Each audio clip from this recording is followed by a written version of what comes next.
Good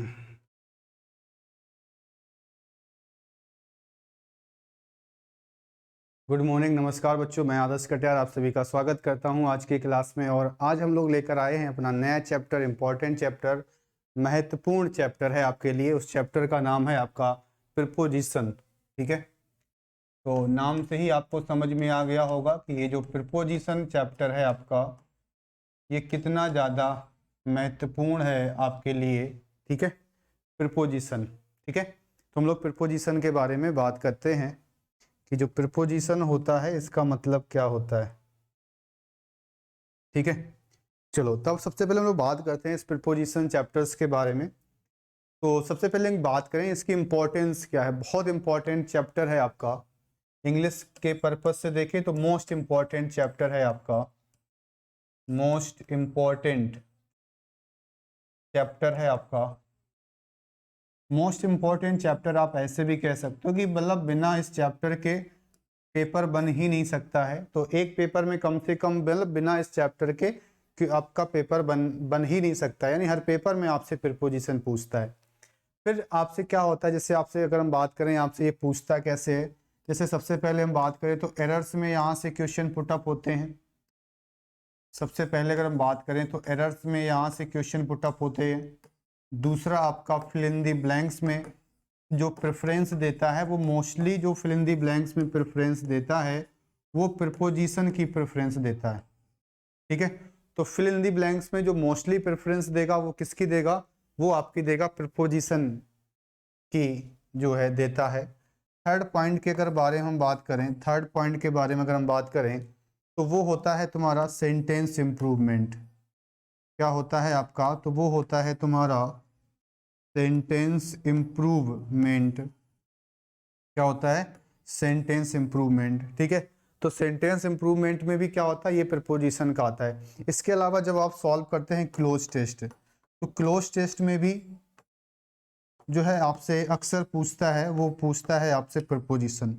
ठीक है, तो क्लोज टेस्ट में भी लगभग में ज़्यादातर आपसे प्रीपोजिशन ही पूछता है। तो इस वजह से कहीं ना कहीं एरर्स है, फिल इन द ब्लैंक्स है, सेंटेंस इम्प्रूवमेंट में है, क्लोज टेस्ट है, यहाँ तक कि जब आप रीअरेंजमेंट करेंगे सेंटेंस को, वहाँ पर भी हम लोग प्रीपोजिशन चैप्टर का इंक्लूड करते हैं। बड़ा अच्छा चैप्टर है, काफ़ी चीज़ें इंटरेस्टिंग है, वो हमें यहाँ पे सीखनी पड़ती हैं।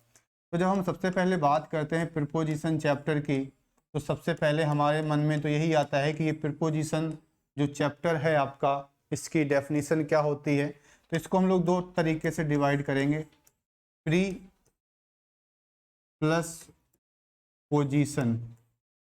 क्या कहेंगे, प्री प्लस पोजीशन। तो प्री प्लस पोजीशन को कहने का मतलब ये है, प्री प्लस पोजीशन कहने का मतलब क्या है ये तुम समझ लो पहले।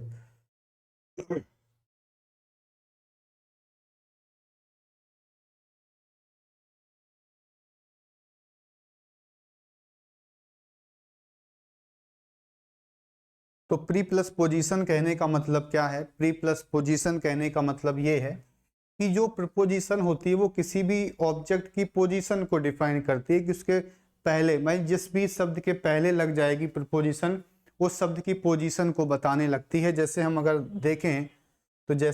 देखें तो पहला जो क्वेश्चन है आपके सामने वो है कि हमने कहा the books are on the table. फिर हमने कहा कि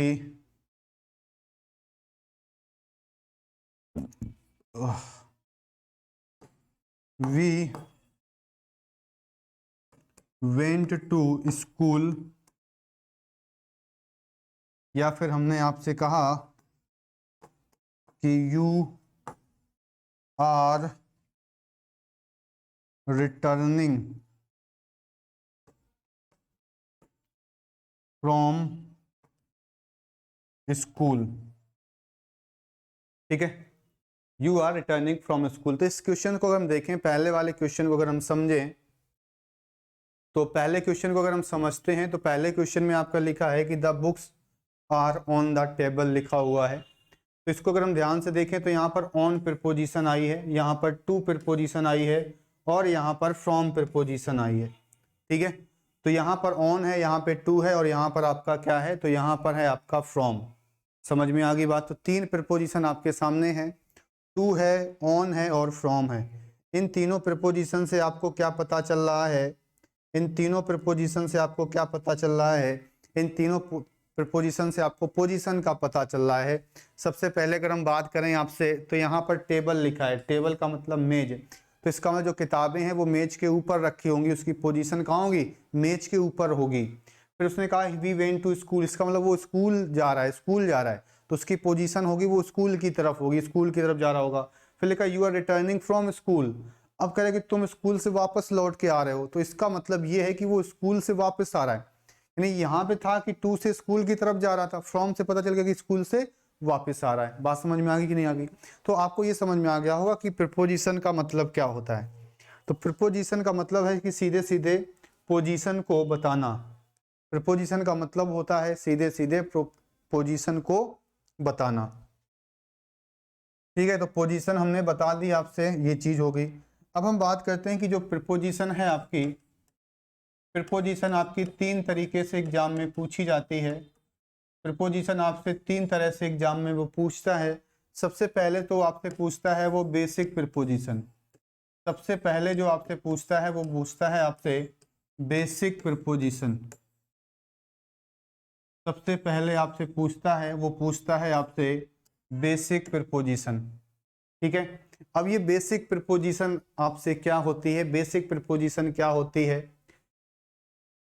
तो बेसिक प्रीपोजिशन का मतलब होता है कि इन कब लगाएंगे, ऑन कब लगाएंगे, ऑन और अपॉन में क्या डिफरेंस होता है, बिटवीन में एमंग में क्या डिफरेंस होता है, मेड के साथ ऑफ आता है, फ्रॉम आता है, उनमें क्या डिफरेंस होता है, टू और टूवर्ड्स में क्या होता है, कब एट लगाते हैं, कब किसके साथ क्या लगाते हैं, ये सारी की सारी चीज़ें, कब ऑन कब अपॉन कब इन कब इनटू, तो ये सब हम लोग सीखते हैं बेसिक प्रीपोजिशन में। समझ में आ गई बात, जो आप लोग पहले से सीखते आ रहे हैं। दूसरी जो आपकी आती है वो आती है आपकी फिक्स्ड प्रीपोजिशन, जो आपकी आती है फिक्स्ड प्रीपोजिशन। अब फिक्स प्रीपोजिशन का मतलब क्या होता है, फिक्स प्रीपोजिशन का मतलब क्या होता है, जैसे एक वर्ड हमने आपके सामने लिखा एफ्रेड, हमने कहा बताओ भैया एफ्रेड के साथ कौन सी प्रीपोजिशन आएगी, तो वो फिक्स है। फिक्स क्या है आपकी ऑफ, आपने ऑफ याद कर लिया, आपने ऑफ लगा दिया, आपका आंसर कैसा हो गया, सही हो गया यानी करेक्ट हो गया। यानी कहीं ना कहीं अगर हम बात कर रहे हैं प्रीपोजिशन की, तो प्रीपोजिशन का मतलब फिक्स पैटर्न का है, कि मतलब इसके साथ वो फिक्स है कि ऑफ ही आपसे पूछता है।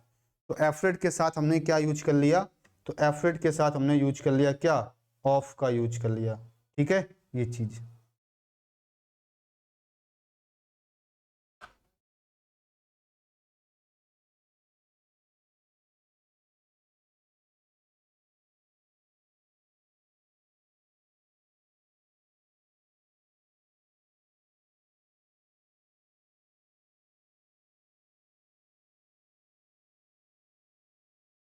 ठीक है, ये चीज है।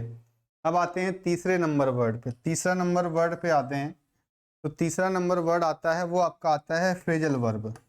जो फ्रेजल वर्ब वैसे भी तो अपने आप में एक चैप्टर ही है, लेकिन ये पार्ट किसका है, तो ये पार्ट है आपका प्रीपोजिशन का ही एक पार्ट होता है। तो तीसरा पॉइंट आता है फ्रेजल वर्ब। फ्रेजल वर्ब में क्या होता है कि हमको एक वर्ब मिलती है, हमको एक वर्ब मिलती है, और इस वर्ब के बाद हमको एक प्रीपोजिशन मिलती है। अब ये वर्ब में तो कोई परिवर्तन नहीं होता, लेकिन प्रीपोजिशन में परिवर्तन होता है। जैसे जैसे ये प्रीपोजिशन चेंज होती है, जैसे जैसे ये प्रीपोजिशन चेंज होती है, वैसे ही जो इसकी मीनिंग है, वैसे ही वैसे इसकी जो मीनिंग है वो भी आपकी चेंज होती रहती है, यानी वो भी आपकी बदलती रहती है। बात समझ में आ गई। तो जैसे जैसे इसकी प्रीपोजिशन चेंज होगी, वैसे वैसे इसकी मीनिंग भी चेंज होती रहती है, ये चीज़ है।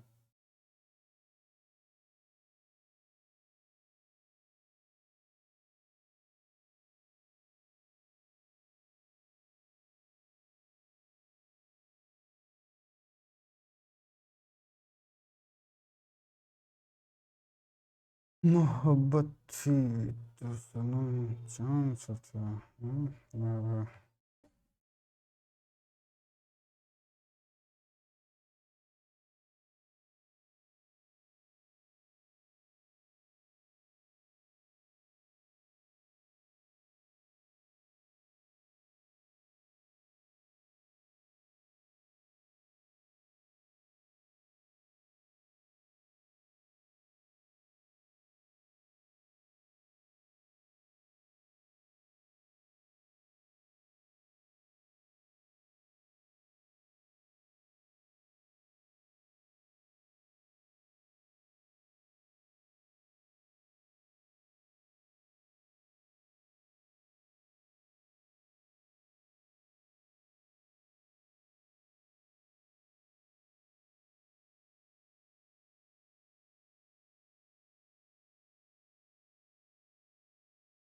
ठीक है।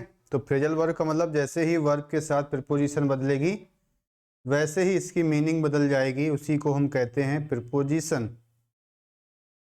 चलो भाई, तो कुछ पॉइंट हम लोग इसमें डिस्कस कर लेते हैं। अब सबसे पहला जो पॉइंट आपका आता है वो क्या आता है, वो आपका आता है use of on and upon.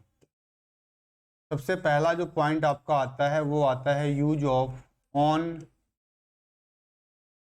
या फिर अपॉन। तो ऑन का प्रयोग या फिर अपॉन का प्रयोग, ठीक है, ऑन का प्रयोग और अपॉन का प्रयोग। तो जब हम ऑन के बारे में बात करते हैं या अपॉन के बारे में बात करते हैं तो इसमें डिफरेंस क्या होता है ऑन में और अपॉन में। ठीक है, तो ऑन में और अपॉन में क्या डिफरेंस होता है। तो ऑन में और अपॉन में डिफरेंस क्या होता है कि जो ऑन है वो भी अपर साइड पोजीशन यानी ऊपर की पोजीशन की बात करता है, अपॉन भी ऊपर की पोजीशन की बात करता है, अपर साइड पोजीशन की बात करता है। तो ऑन भी बात करता है अपर साइड पोजीशन की, अपॉन भी बात करता है अपर साइड पोजीशन की। ठीक है, डिफरेंस क्या होता है, तो ऑन का मतलब होता है ऊपर और अपॉन का मतलब होता है ऊपर मतलब अपर साइड। ऑन में क्या होता है, कोई चीज किसी के ऊपर रखी है और वो स्टेबल है, स्थिर है, और कोई चीज किसी के ऊपर रखी है और उसमें मोशन है। मोशन का मतलब है कि उसमें गति है। तो अगर उसमें मोशन है, उसमें गति है, और अगर स्थिरता है, वो चीज स्टेबल है, वो चीज स्थिर है, तब हम लोग ऑन का यूज करेंगे। स्टेबल है तब हम अपॉन का यूज करते हैं। ठीक है, अब जैसे पहला क्वेश्चन हमने आपके सामने लिखा, पहला क्वेश्चन हमने आपके सामने लिखा कि the book is the table, और दूसरा प्रश्न हमने लिखा कि द कैट जंप्स, और फिर हमने लिख दिया यहाँ पर टेबल। ठीक है, तो दो प्रश्न आपके सामने हैं, आप एक बार देखो और इसके आंसर करने का प्रयास करो कि इसका आंसर का मतलब क्या होगा भाई। ठीक है,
चलो देखो, अब पहले क्वेश्चन की जब हम बात करते हैं, पहले प्रश्न की बात करते हैं, तो देखो लिखा है the book is blank the table.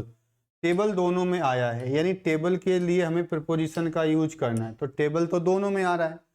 तो पहले क्वेश्चन में ये कह रहा है कि the book is blank the table. अगर बुक जो है, अगर आपके मेज के ऊपर रखी होगी तो वो कैसी होगी, वो स्थिर रखी होगी, स्टेबल रखी होगी।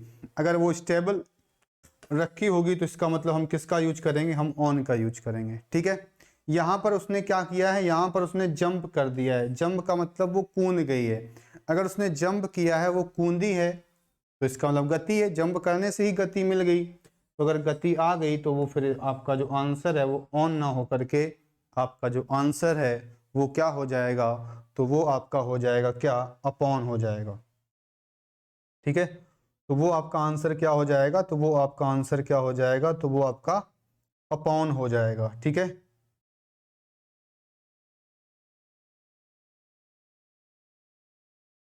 ठीक है, चलो अब हम आते हैं अपने सेकेंड नंबर पॉइंट पे। जब हम सेकेंड नंबर पॉइंट की बात करते हैं तो सेकेंड नंबर पॉइंट में आपका आता है क्या? सेकेंड नंबर पॉइंट आपका आता है यूज ऑफ इन या फिर इनटू। और जब इन की बात करते हैं या हम इनटू की बात करते हैं तो इन या इनटू का प्रयोग, इन या फिर इनटू का प्रयोग, ठीक है। कब हम इन लगाते हैं और कब हम लोग इनटू लगाते हैं, तो याद रखिएगा इन और इनटू दोनों में क्या होता है, तो इन भी और इनटू भी दोनों में क्या होता है, इन और इनटू में, कि इन जो होता है ये भी इनसाइड पोजीशन की बात करता है, अंदर की बात करता है, और इनटू भी इनसाइड की बात करता है, अंदर साइड की बात करता है, अंदर की बात करता है, ठीक है। जैसे उसमें ऊपर की तरफ था, इसमें अंदर की तरफ होगा। तो इनमें इनसाइड है, कोई चीज किसी के अंदर रखी है, कोई चीज किसी में रखी है और वो स्टेबल है, वो स्थिर है, और कोई चीज किसी के अंदर रखी है और उसमें गति है, और उसमें क्या है, गति है, उसमें मोशन है। तो अगर उसमें गति है, उसमें मोशन है, तो फिर हम लोग इनटू का यूज करते हैं। बात समझ में आ गई? तो जैसे पहला प्रश्न हमने आपके सामने लिखा, पहला प्रश्न हमने आपके सामने लिखा, हमने आपसे कहा कि द स्टूडेंट्स आर सिटिंग, और फिर लिख लेना यहाँ पे द क्लास। दूसरा प्रश्न है आपका कि द फॉक्स जंप्ड, और फिर हमने लिखा द रिवर, ठीक है। The fox jumped the river.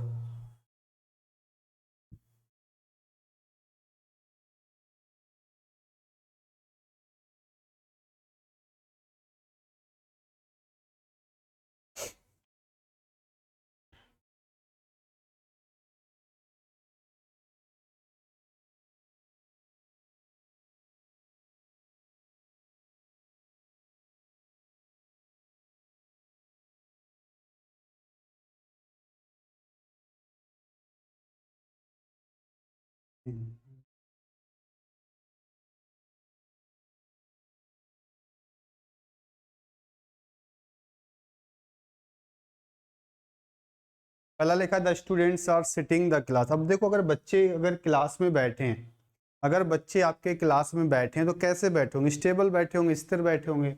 अगर वो स्टेबल बैठे होंगे, स्थिर बैठे होंगे, इसका मतलब यहाँ पे हम किसका यूज करेंगे? इनका यूज करेंगे। जब हम दूसरे क्वेश्चन की बात करते हैं, लिखा है the fox jump the river. अब जो है, जो लोमड़ी है वो नदी में क्या हो गई है, नदी में वो कूद गई है, तो उसने जंप किया है। जंप करने का मतलब ये है कि उसमें गति आ गई। अगर उसमें गति आ गई तो फिर हम वहाँ किसका यूज करेंगे? तो हम वहाँ पे यूज करेंगे किसका? इनटू का, ठीक है। तो इसका आंसर हो जाएगा the fox jump into the river, ये हो जाएगा इसका सही answer.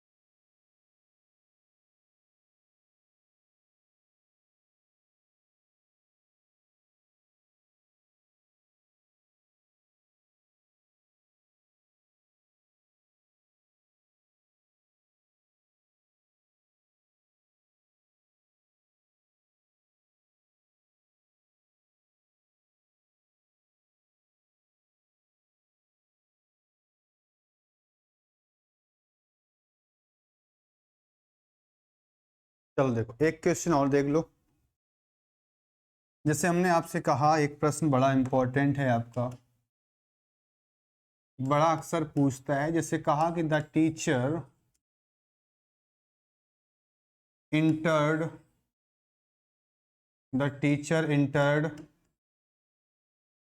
into the the teacher entered into the classroom. The teacher entered into the classroom. The teacher entered into the classroom. ठीक है, the teacher entered into the classroom। आज जैसे ये क्वेश्चन है आपके सामने, तो इस प्रश्न से अगर हम आपसे कहें कि इसमें कोई गलती नहीं, तो बच्चे को क्या होता है, इसमें कोई गलती दिखती भी नहीं है, ये भी मैं बता दूं। बच्चे को क्या होता है, इसमें कोई गलती दिखती नहीं है। अगर उससे ये भी पूछ लेते यहाँ पे कि भाई यहाँ पे बताओ इन या इनटू, ऑन, अपॉन कौन सी प्रीपोजिशन आती, तो बच्चा ये बता कि सर इनटू लगाओ, इनटू ज़्यादा बेटर लग रहा है। तो याद रखिएगा कि इंटर्ड के बाद कभी भी इनटू का प्रयोग नहीं होता है, बहुत ध्यान रखिएगा। इसको मैं स्टार बना के भी आपको लिखा दे रहा हूँ, स्टार बना के भी लिखा दे रहा हूँ ताकि समस्या ना हो। रूल क्या है आपका, रूल ये है, रूल आपका ये है कि इंटर्ड के साथ, इंटर्ड के साथ इनटू का प्रयोग नहीं होता है। या तो मेन चीज तो यही है, इनटू का मतलब ये है का प्रयोग नहीं होता है।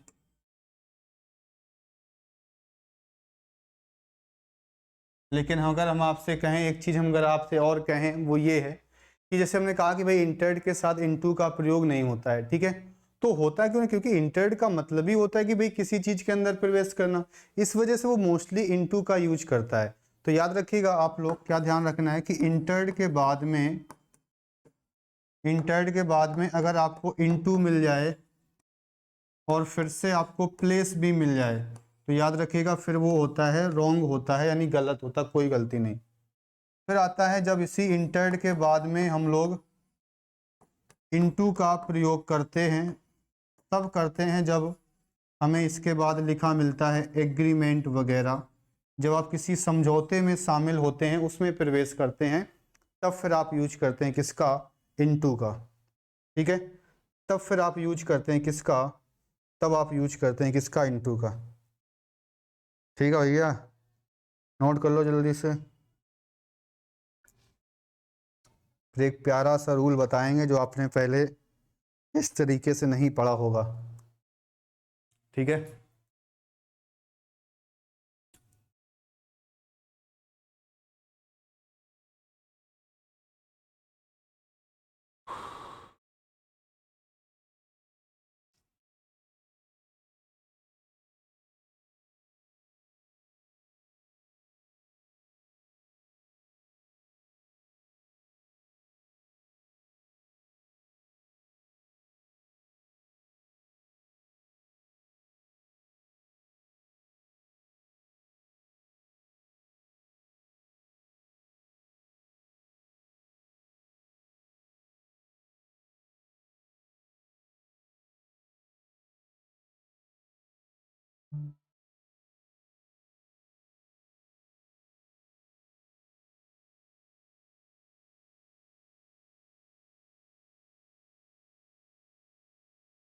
चलो देखो, अगला जो आपका रूल है वो क्या है, वो रूल ये है कि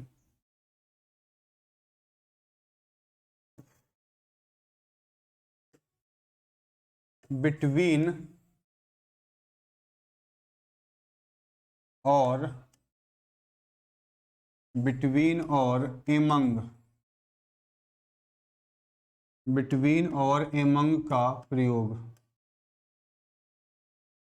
बिटवीन और एमंग का प्रयोग, ठीक है। तो बिटवीन और एमंग के बारे में बात करते हैं, ठीक है। तो बिटवीन हो गया और आपका एमंग हो गया।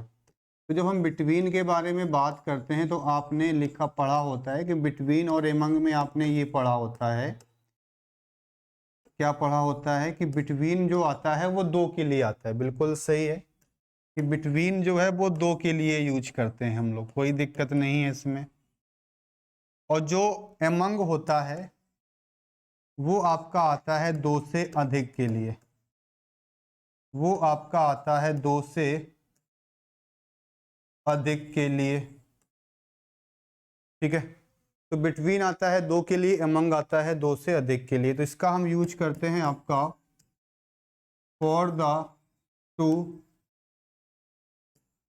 और इसका प्रयोग हम करते हैं more than two, more than two, बिल्कुल सही है। लेकिन जो क्वेश्चन का पैटर्न होता है वहां से थोड़ा समझना पड़ता है, ठीक है। तो जैसे हमने कहा Rahul and Priya, Rahul and Priya distributed the sweets, Rahul and Priya distributed the sweets, Rahul and Priya distributed the sweets, फिर यहाँ पे हमने लिख दिया them, ठीक है।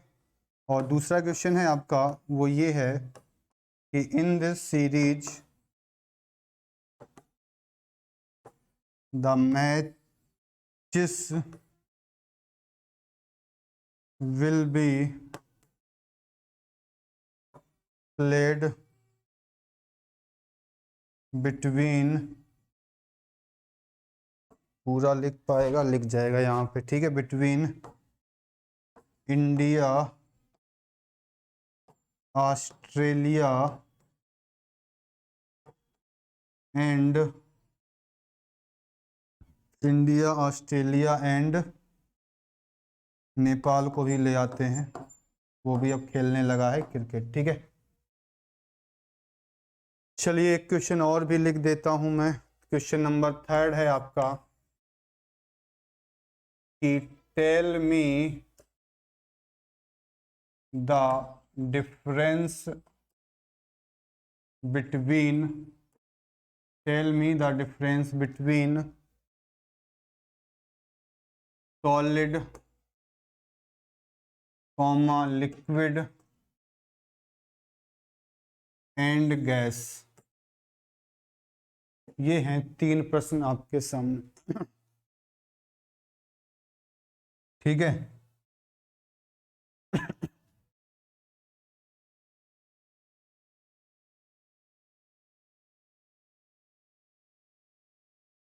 ठीक है, एक और लिख देते हैं, देयर वॉज अ डिस्कशन,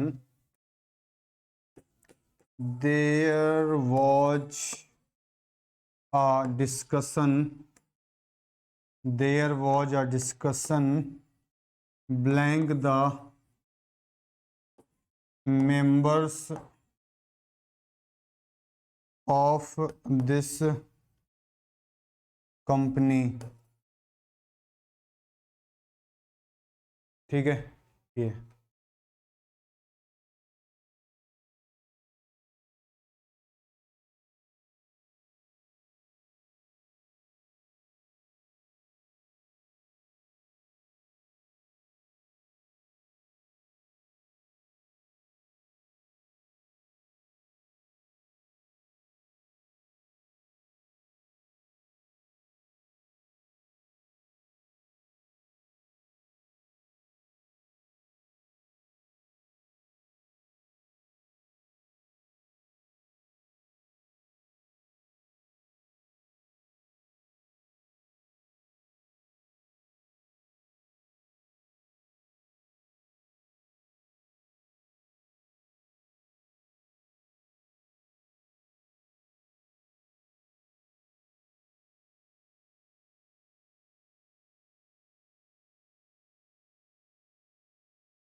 चलो भाई देखते हैं।